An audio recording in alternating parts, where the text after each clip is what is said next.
Yael? Yael? Kanta nga, ako ay may lobo nga.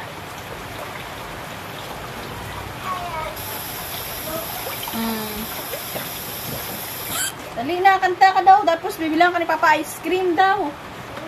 Bibilang ka ni Papa ice cream. Gusto mo ba yun? Ha? Bibilang ka ni Papa ice cream? Kanta ka muna. Opo, kanta ka muna, Bi.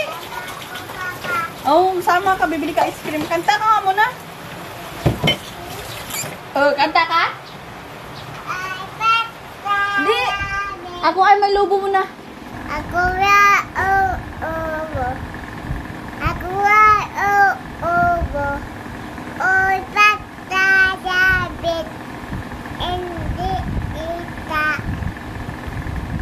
Putok ka pala. Piya ko.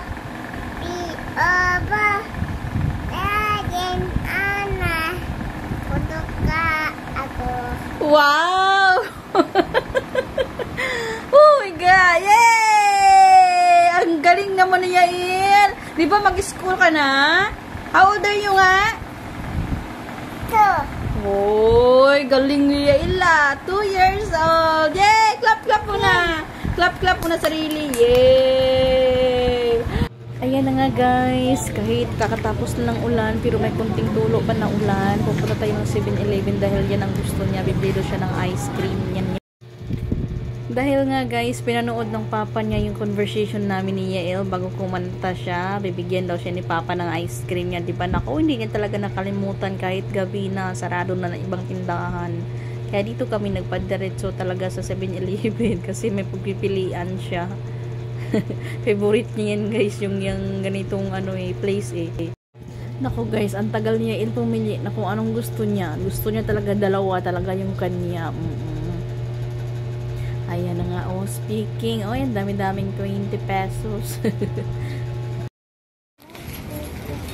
Ano sabi mo? Ano sabi niya? May price daw siya? Ano? Dahil kumanta ka na kanina, ano sabihin mo kay Papa?